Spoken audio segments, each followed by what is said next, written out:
Hello, my name is Darren Thomas, and I am the Director of Educational Research Techniques. In this particular video, we're going to be looking at different listening techniques for ESL students.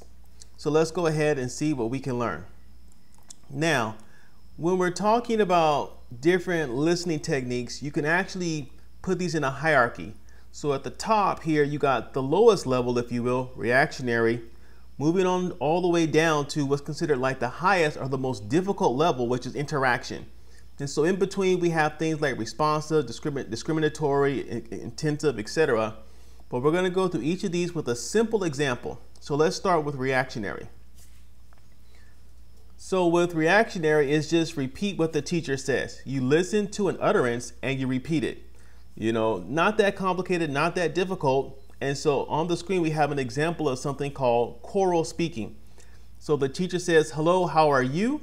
And then you can see in the next bullet, the students repeat exactly what the teacher said. "Hello, how are you?" And they might even want to match the intonation as well. This particular technique is commonly associated with a method called audiolingualism, which is not cutting edge, but still has a place in many ESL classrooms in the world today.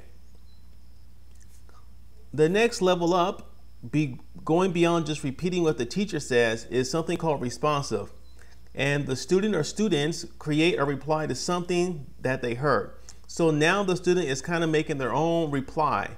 It could be something they've memorized or something they create on their own. So again, if you look at our example here, it says, the teacher says, "Hello, how are you?" And the teacher said, "I am good." Notice the extra O there, and you. So now the student is providing their own response. They're not repeating what the teacher said, but they are replying in their own style, if you will. And so it's one level beyond just rote repetition. Our next example or our next technique is discriminatory. And the key thing about discriminatory is the ideal of selective listening, in which you have to listen to something and you have to be able to identify a specific piece of information. That is what's happening here. And so again, we have an example here. The first sentence is kind of what the teacher is going to say. And then the second sentence is like a question for the student. Bobby is a college student who went to the grocery store to buy food for the trip. That's what you have to listen to. What is the student's name? Now, again, you can ask the question afterwards, or you can ask the question before. Because I think before is better because it's giving the student a clue for what to listen to. And remember, our goal here is to listen selectively. So what is the student's name in this story? Is Bobby, as you can probably tell. So that's what you're doing with discriminatory listening. You're trying to identify specific pieces of information which can provide an example of your ability to comprehend what you hear. Next, we have intensive, and this involves breaking down what the student has heard into various aspects of grammar and speaking. Now, again, this is a little bit more complicated, but you are looking for ways to deal with contractions or other grammatical aspects of listening and speaking. So here's our example. This teacher here is providing instructions and says, listen to the example and replace the words with contractions. Dan does not like it when his students lie. So again, if you want to contract something, does not becomes doesn't. Again, that's a grammatical idea. And again, the student has to kind of listen selectively in that they have to identify where you can potentially have contractions. And then they must also know how to change that phrase into a contraction, which again, when you're dealing with ESL students, people who are new to the language, that can be challenging. And we're getting towards the end here.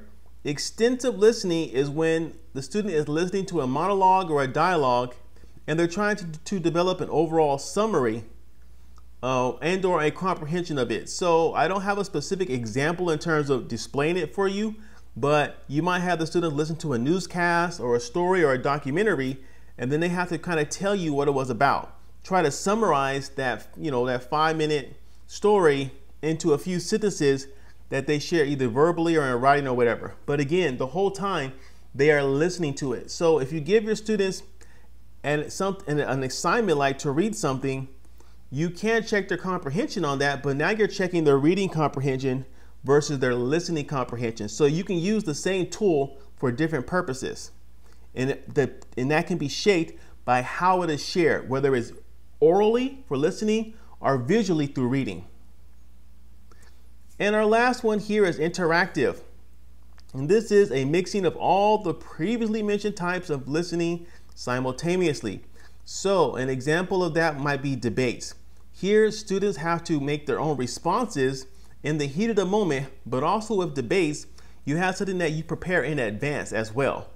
And so they're responding, they're interacting, they're listening to other people and trying to summarize the opponent's position and to point out the weaknesses of it. So there's a lot going on with debates. Role play, again, that's more memorizing something, but you have to listen and know when to reply when you're doing role play.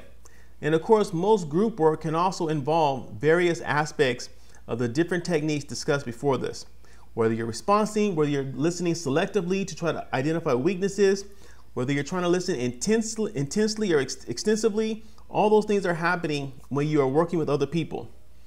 And so you can see how these tools kind of build on each other and how they can work together to help to provide a student with an experience in which they are developing their listening skills in the English language.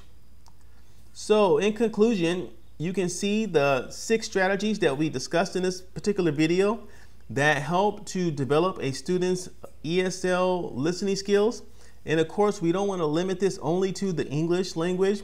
These same skills can be used to teach any language, which is something that I know in particular my students are often surprised about. But these 6 levels are reactionary, responsive, discriminatory, intensive, extensive, and interaction. So, my name is Darren Thomas. I am the Director of Educational Research Techniques. Thank you again for watching, and you take care.